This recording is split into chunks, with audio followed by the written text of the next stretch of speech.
Our guest today brings decades of real world hotel leadership and insight from the front lines of hospitality operations. As VP of Hotel Operations and Army Hotels with IHG, Jimmy Taylor oversees strategy and performance across hundreds of hotels and helps shape how teams deliver consistent, elevated experiences every day. He is known for his no nonsense take on what it really takes to lead in this business and delight guests and keep owners and operators aligned. This is a leader who doesn't just talk about hospitality and excellence, he's lived it, coached it, and continues to push the industry forward with practical wisdom that works for operations and people alike. His biggest yes is saying yes to getting into the hotel industry in the first place. Let's welcome Jimmy Taylor to the Yes Show.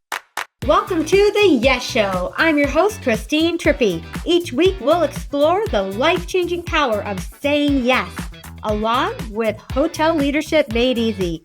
Get ready for inspiration, fun, and sweet hospitality. Let's go. Now, Jimmy, you have spent 34 years in hospitality. I want you to take us back. Where did you start and what hooked you to stay 34 years? Oh, wow. That's a great question, Christine. And I guess the quickest answer would be I started in Atlanta, Georgia. I was living in Arkansas. I was not in the hotel industry. I was Mhm. actually with Orkin Pest Control. So Oh, it's kind of funny. It was my first job out of college. And so, the interesting thing was there, if you had a problem, you just killed it. You eradicated it. You got rid of it. And so a lot of people said, "How in the world do you go from that to taking care of guests? You can't get rid of them the same way." that was quite a learning curve. So yeah, it was quite a learning curve. It was very different. But I did start here with Summerfield Suites, a great company. It was one of Jack DeBoer's second ventures after he Mhm. created Residence Inn. And so super team that I joined out of Wichita, Kansas, and started there as sales and then became GM. Oh. And so that's kind of where it all started was in Atlanta, Georgia. Okay, I love that. And it was an extended stay property. Love that. And I love the Jack DeBoer connection. You worked on one of his first projects and I got to work on one of his last, which was Water Walk. Yeah. So that's, what an honor to say I somehow touched that legend. I ended up in the business really because of Jack. He was a Oh. family friend, and Oh. I'd known him for quite a few years, and so he was the one that kept saying, "Look, you would be an asset to a hospitality type of company." Mhm. So I finally said, "Okay, I'll leave the homeland of Arkansas," and I took a chance and moved to Atlanta, and I guess everything worked out okay. I'll say 34 years later. Yeah. And now I understand that you split your career evenly between sales and operations. So I want to hear from you. I think it's so important to have done both. How do you think that changed the way you lead? And what did sales teach you about operations and vice versa? I mean, it was something that at the time I didn't really realize how it would help me. And most people are either operations or they're sales. There's some that can kind of go back and forth. Yes. I always felt like, okay, sales is fun. I like this, but I always kind of wanted a little bit more of the not control because I'm not a control guy, but just to be able to have a little bit more say in what was going on. And so when I would see an operations issue, my natural inclination, because I played sports all through college, and you just kind of there's some people that want the ball at the end of the game, and there's some people that don't, and I just always kind of felt like I would like to be on the operations side too. So, and I've really bounced back and forth. So it wasn't 17 years in sales and Mm. then 17 in ops. I've been sales ops all the way through. if a GM or any operational leader doesn't understand what getting a door slammed in your face is like, or they don't understand how many times you really have to go out to try to cultivate a relationship, it's hard for them to hire someone and then have the ability to wait for the results that we sometimes have to do. And I the think, resilience to keep going back out there and right. all of that. Yeah, it's such a great perspective. And then on the same turn with operations, when you're a salesperson who's worked in operations, Yeah. you're more realistic. No, you're right. I remember the first time, one of my first sales calls where I actually was about to land a piece of business. And I came back and I was so excited. And the GM at the time said, what rate did you get? And I told him, he said, that's pretty good. He said, are they big breakfast eaters? Because we had, free breakfast. And I'm like, I don't know. I didn't ask that. He said, well, do they need transportation? I'm like, I don't know. I didn't ask that either. And then he rattled off like five things, and I'm like, I'm not very good at this yet. And so it was, but you're right. If you don't understand the, you know, The intricacies of operations, yeah. sales, then yeah, you're And right. when I know because I've been on both sides too, and you'll have the salespeople saying, "We're going to be able to get you to the airport in 20 minutes. We're going to be able," Yeah, right. and they'll just, I don't want to say that they will say anything to get but they're more apt to, and then we have to figure it out on operations. Now, I'm a yes girl on both sides, so I'm just like, book it, we'll make it happen. But I Yeah, think when you have been on the operations side, you think a little bit more before making certain promises. yeah, I agree, and I don't think it's usually deceptive. Maybe it is sometimes, but I think it's usually just excitement. You're just Yes. excited, and you just want to close the sale, and Yes. you're so proud of yourself, and then you just kind of forget a few steps. For all the leaders out there looking to your guidance, what is one leadership lesson that you learned the hard way and you still rely on it today? First of all, I like the fact that I didn't know any of these questions in Oh, advance. good. So, it's always hard to sound like that let me think about that when you've known what it was for, a A few month. weeks. Yeah. So, I think that many times just thinking about how people operate and what makes them tick, you have to understand the person and what's their motivation more than anything else. I mean, what really is driving them and what is making them, number one, why do they work there? Did they come to work at the hotel because that's what they thought they would be good at?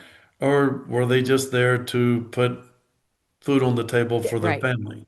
And so you have, and the word relationship is so overused sometimes because it is so important.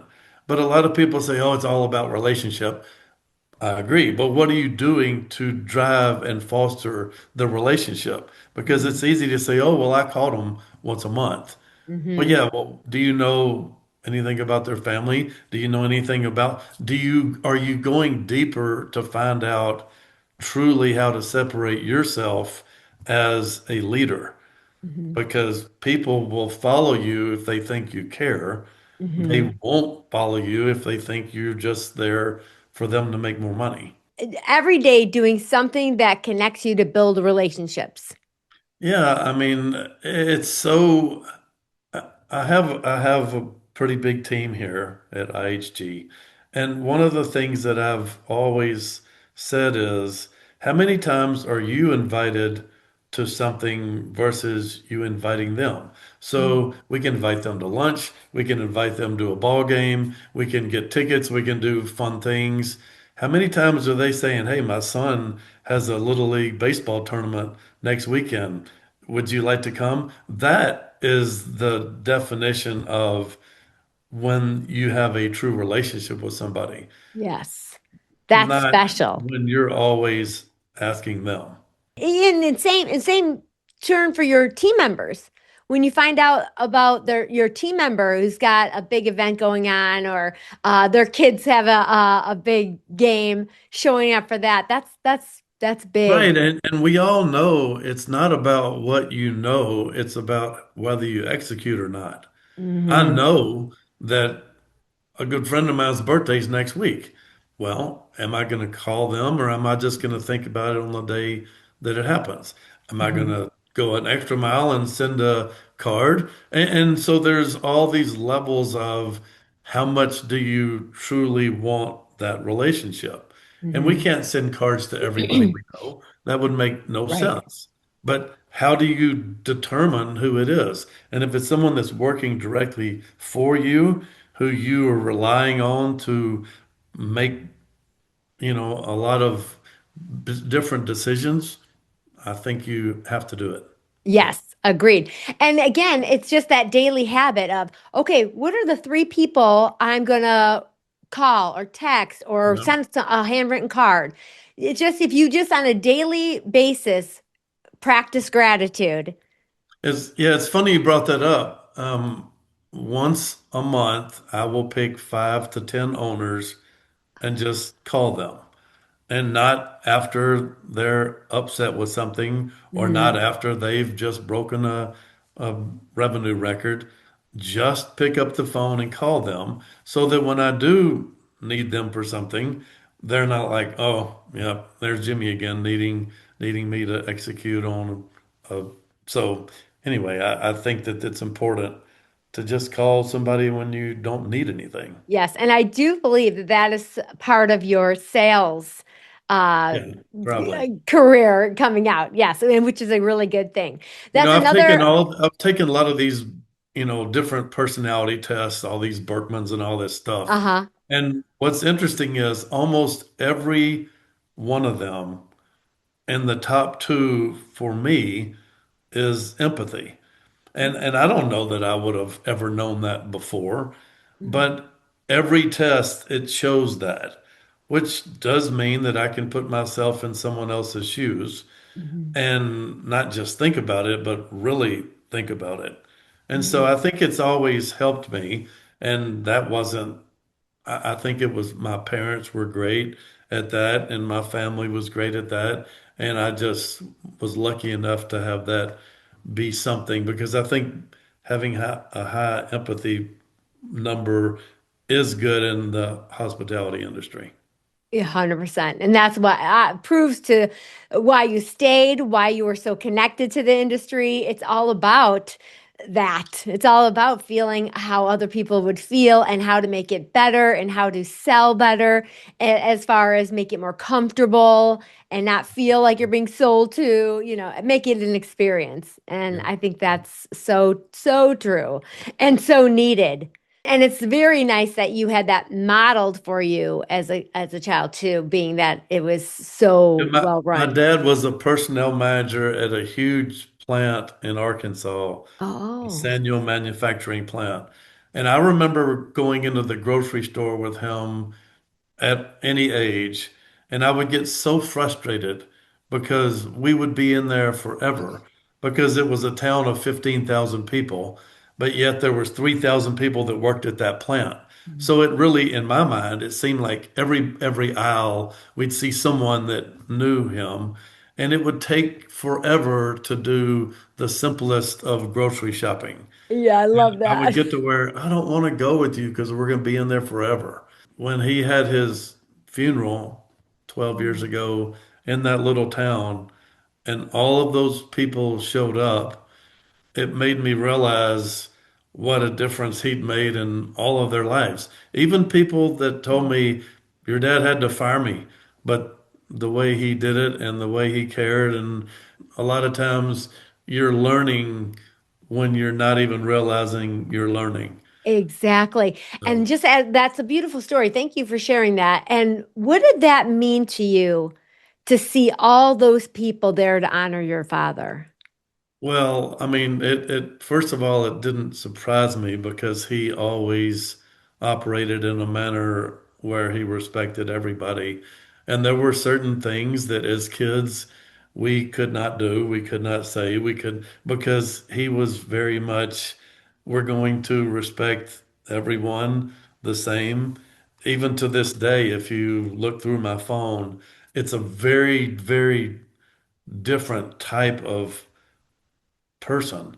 And if you put them all in a room together, a lot of people will be like, "Wow, you're all these fishermen and all these hunters and these businessmen and these CEOs, Right. but these security guys, these housekeepers, I've spoken at quite a few funerals, unfortunately, and a Mm. lot of housekeepers from the past where they pass away and their kids call. And I'm not saying any of this to make it sound like, oh, well, I'm just saying nobody should ever dictate who they're close to based on what their maybe background Statuses. was, right? Or status, especially.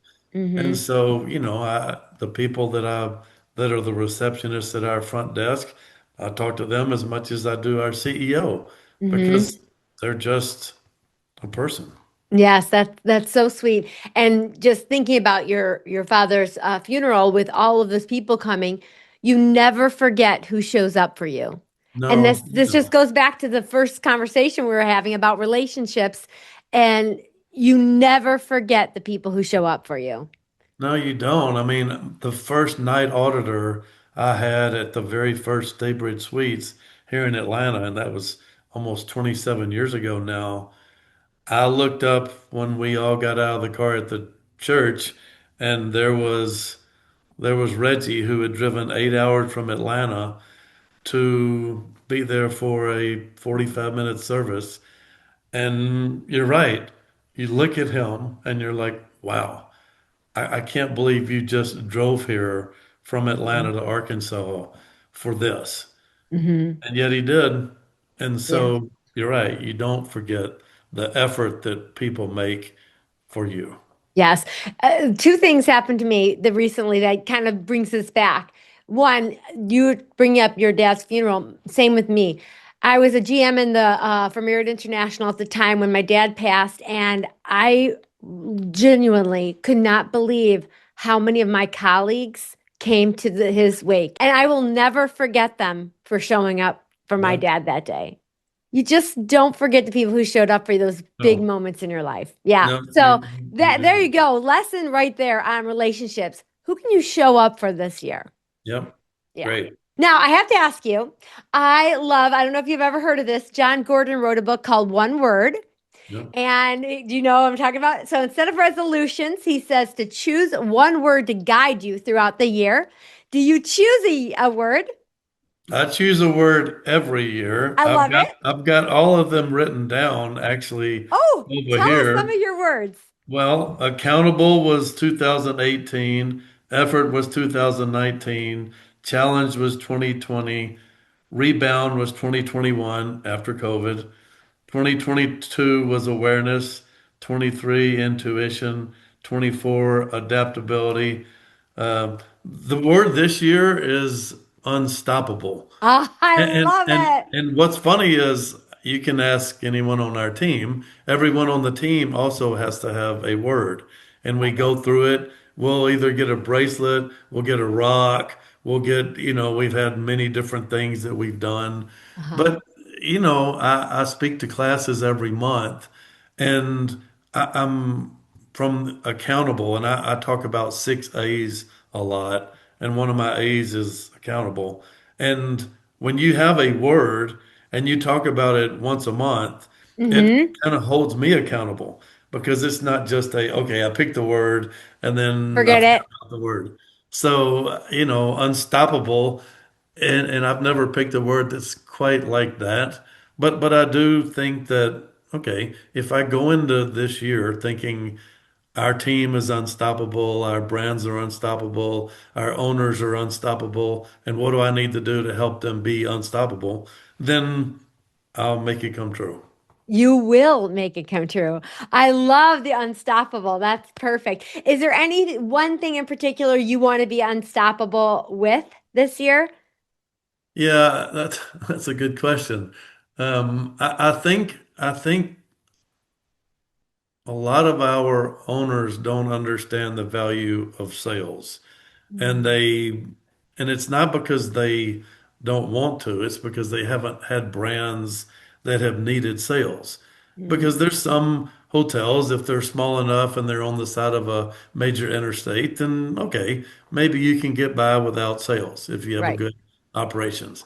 But then, especially the suites brands, when you're looking for a certain length of stay and Mhm. you're trying to drop your, expense model and have your GOP be the name of the game, then you need to have that owner understand why is sales important? Why does the GM need to be involved in sales? Why does everybody in the hotel need to be involved in sales? So that's probably the one thing I would like to focus on even more is making sure our owners are not just trying to get a waiver for sales. You need sales, and here's why.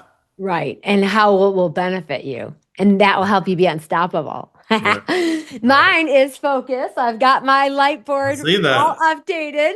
My Focus. word this year is focus. And last year, my word was recharge. And it really did help me. I look at that every single day. I use it as in my passwords. I use it in all different ways. But this year, I, at every given moment, have 100 tabs open on my computer, and I'm like, okay, we need to focus. Yep.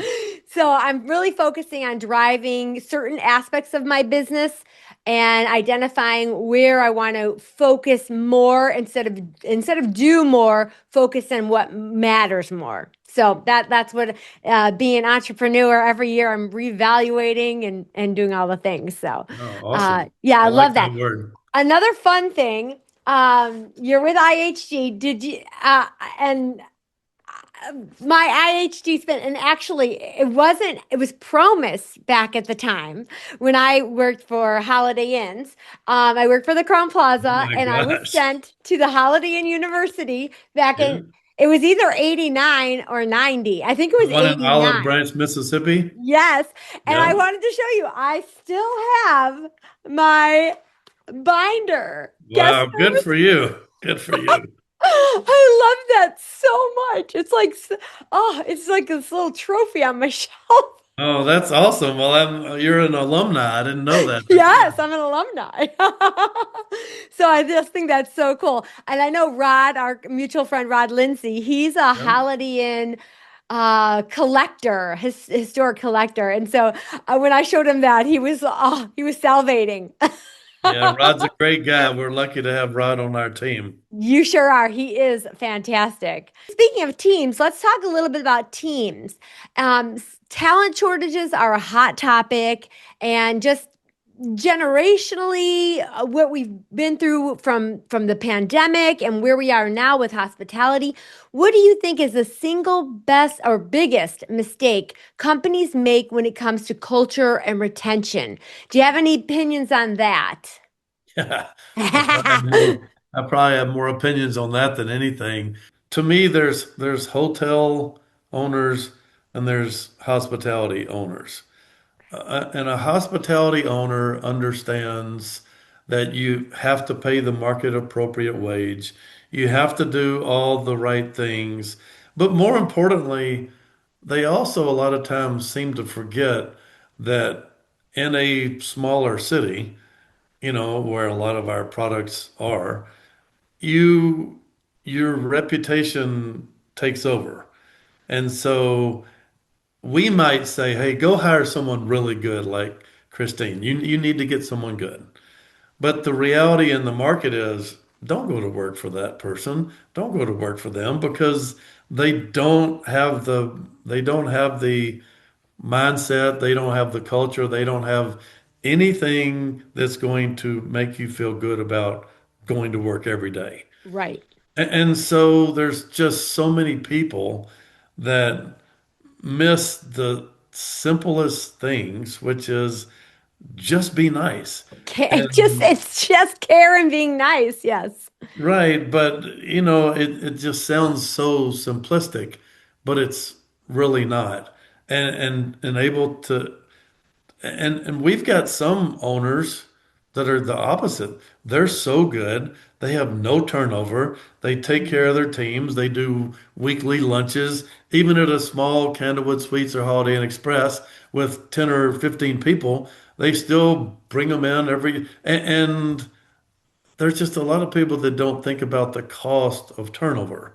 Yes. And it's crazy to me because Yes. it seems so obvious, but they just play the numbers game or they Hmm. go with outside service or someone else to come in and clean the rooms. Well, now you don't know the brand standards and now you don't know the guests. And now, I mean, when a housekeeper puts something in my room, even if it's a note, hey, it was great to take care of you this week. Yep.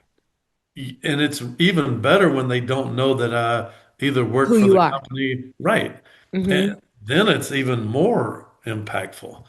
But it's just a little bit of effort by the owner Hmm. that would keep their turnover down and everything would be so much better. And there's so many more parts to this, but not only keep your turnover down, but when your team turns over frequently, your guests have a terrible experience because that Yeah. team doesn't know how to work together. There's No. so many disconnects, there's so many cracks and flaws, and then another one turns, and then all the people who remembered that guest that came in, that's all gone.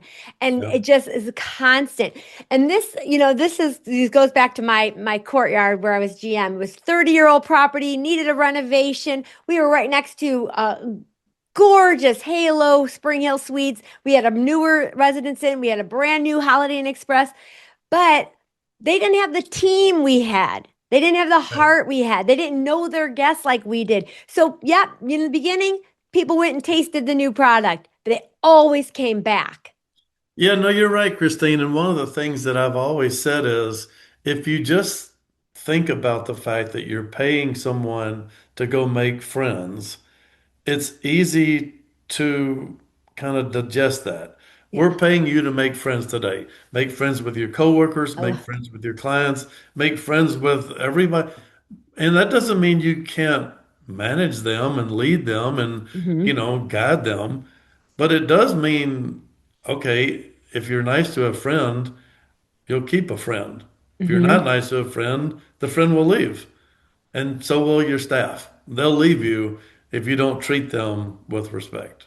I absolutely am in love with the simplicity of what you just said.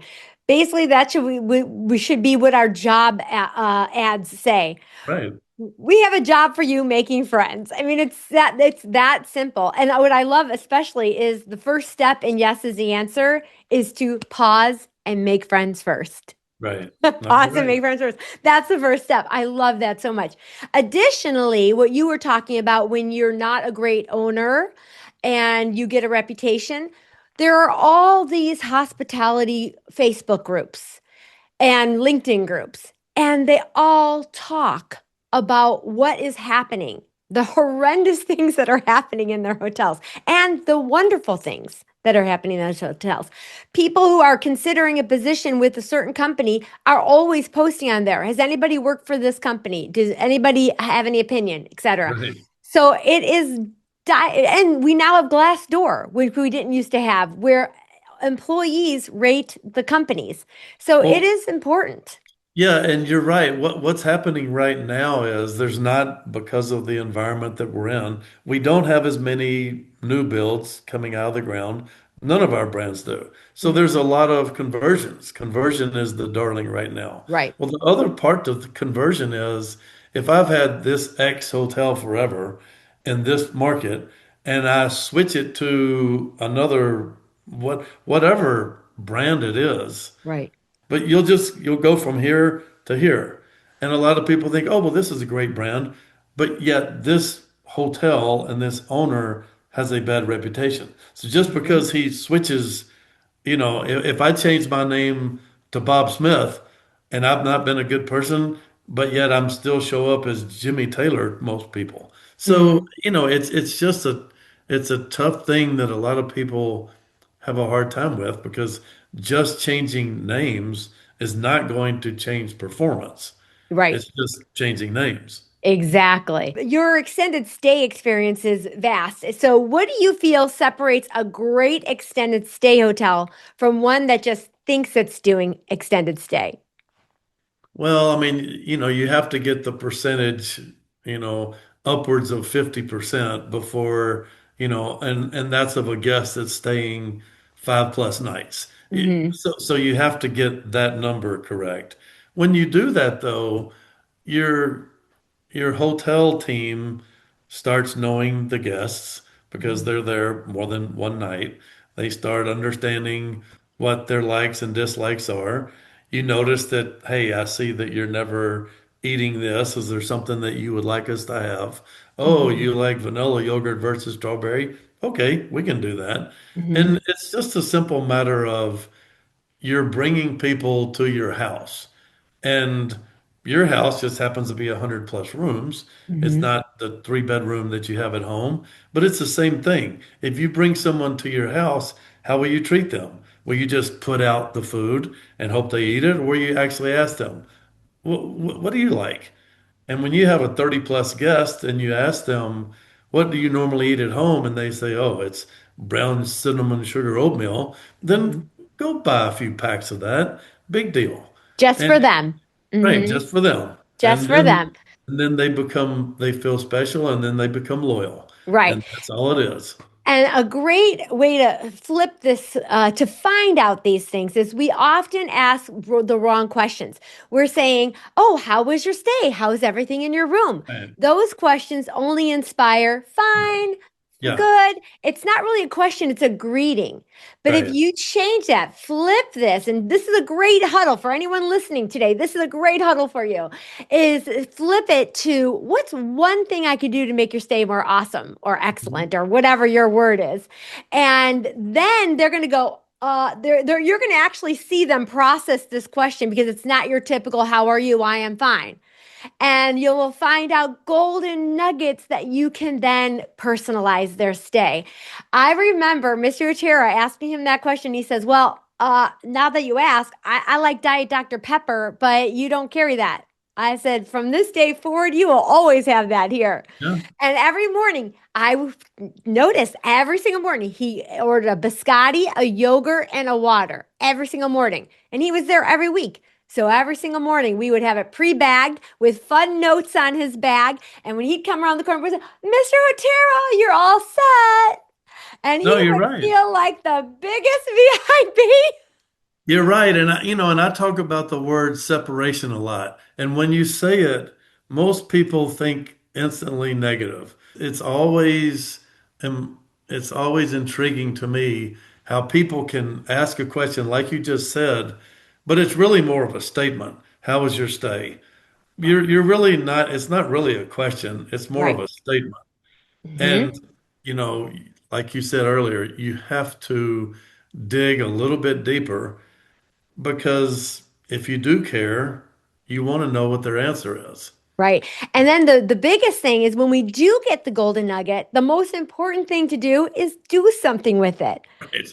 So Right. many It's times back we to, learn the golden nugget, they'll tell us, I'm here yeah, celebrating my anniversary. Oh, cool. it's back to what we said earlier. It's execution. You can Right. have the answer, but if you don't do anything with it, then it doesn't matter. Yes. Yes.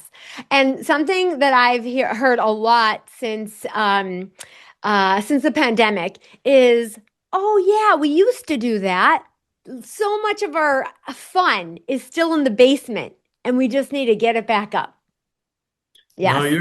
you're right. And a lot of that I think is cost driven. I think a Hmm. lot of owners got a little too cheap and realized that, wow, I can actually run this with two less people and I can Right. do this without putting out as much bacon in the morning or wherever they're cutting cost. The reality is it will catch up with you and they will either, a guest will either go somewhere else or the employee will go somewhere else because they feel like they can't service the needs like they used to. And they get beat up. Right. They get beat Yes. up, and I'm like, Yes. I'm tired of getting beat up. And as you know, we had a lot of people leave our industry. A lot of Mhm. people just said, I'm tired of getting beat up.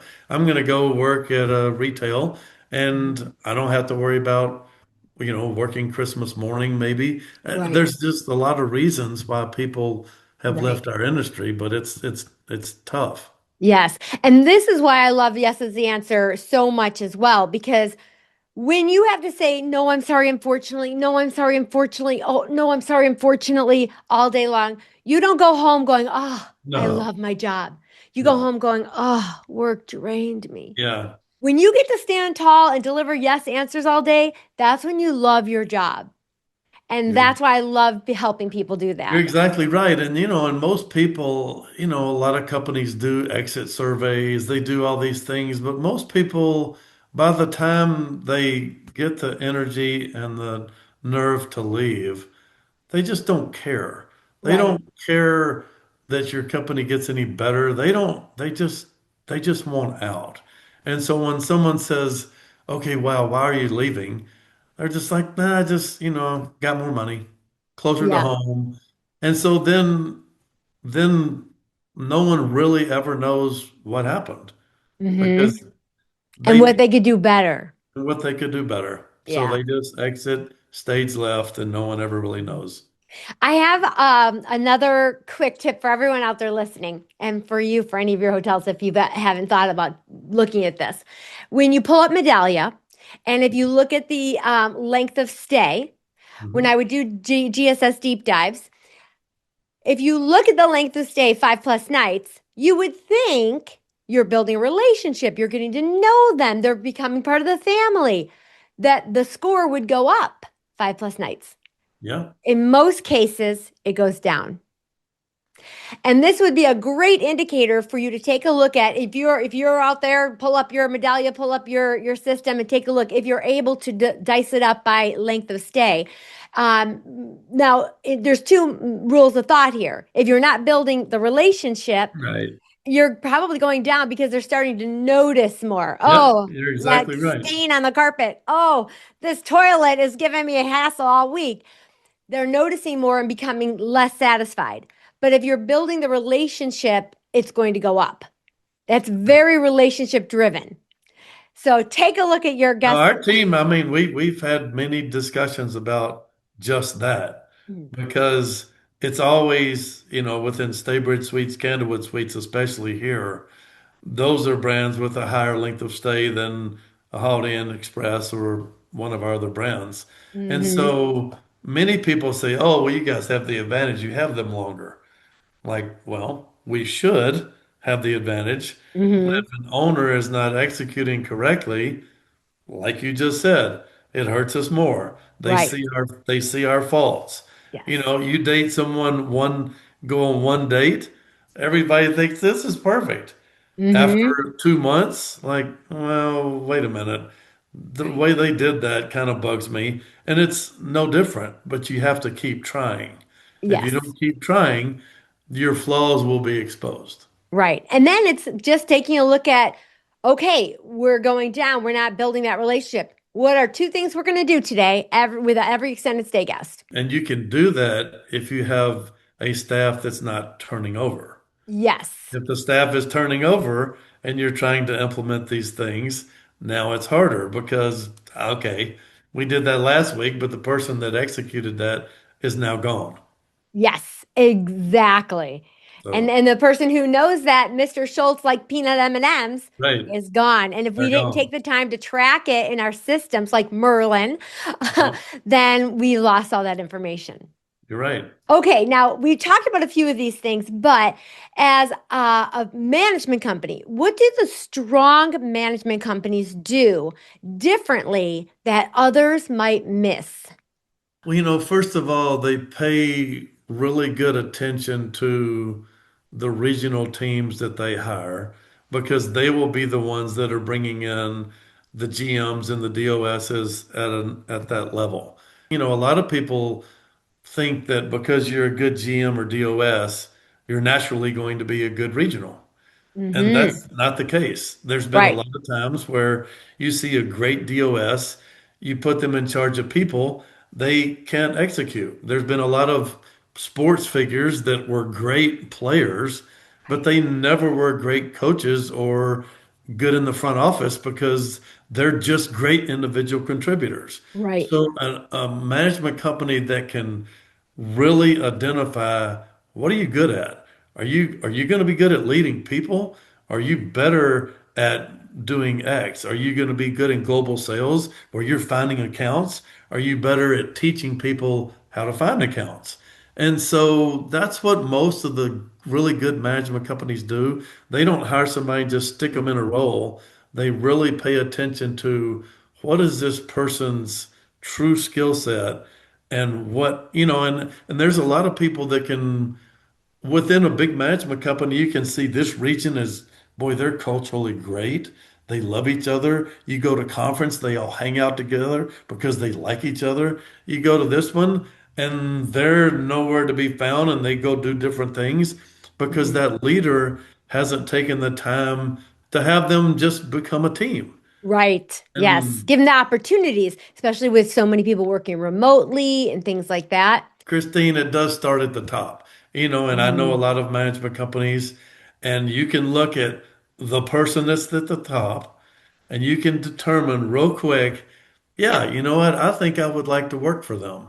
Or, boy, this person is only numbers driven, could care less about people. You try to say hi to them in the hallway, and they just wave and keep rolling.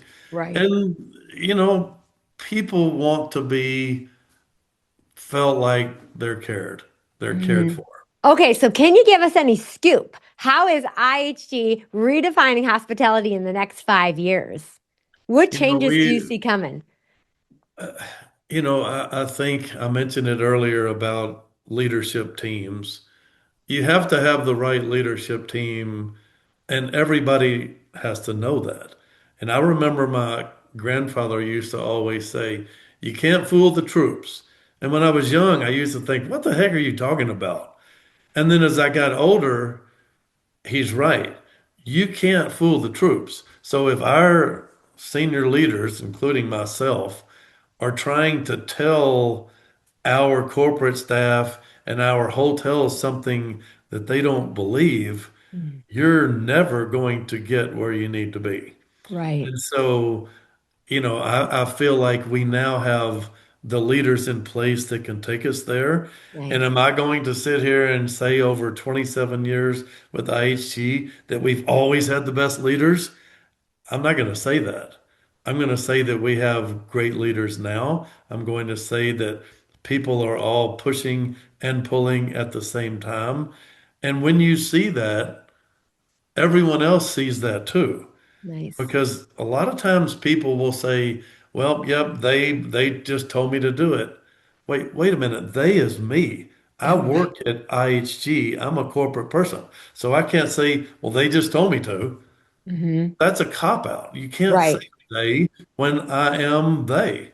So I feel like we have the right players on the team. I feel like that we're playing all the same game. Sometimes we might have the right players, but some are playing soccer and some are playing baseball and some are playing football. And they're all motivating their teams in good ways, but yet it doesn't come across as a unified effort. So Mm. we're all playing the same game and we're all pushing and pulling the same way. And I haven't always been able to say that. I love that. That feels good going into the next 5 years. Yeah, it does. That does feel good. All right, are you ready for some rapid fire? Sure. Okay, what's one habit you swear by that helps you stay sharp? I have to be on time. Oh, I love that. Yeah. Being Yeah. on I time. mean, if I have a meeting that goes from 12 to 1, I will be at the next meeting at 1 o'clock. Yes. And some people, it becomes 10 minutes and then 20 minutes. Mhm. And then it's just being respectful of somebody's time. Yeah. And again, that really bodes to your relationship building. People know they can count on you. Right. Yeah, I love that.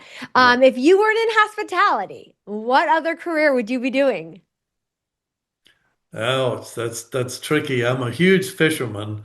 I love the Oh, outdoors. I love being outside, but it's completely opposite of the hospitality industry. I'm talking to people and taking care of them all day in mhm. hospitality.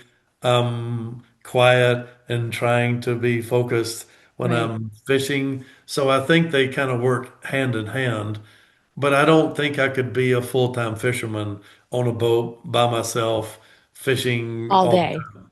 So Yeah. I think they kind of go hand in hand, but I do love to fish. Love that. That's the yin and yang of you. Yeah. I And I've love it. always told people you need a hobby. You need multiple hobbies. If Hmm. you don't have hobbies, you will burn yourself out. Yeah. And for me, it's hiking, and I like to be Yeah. by myself. That's Yeah. my introspective time.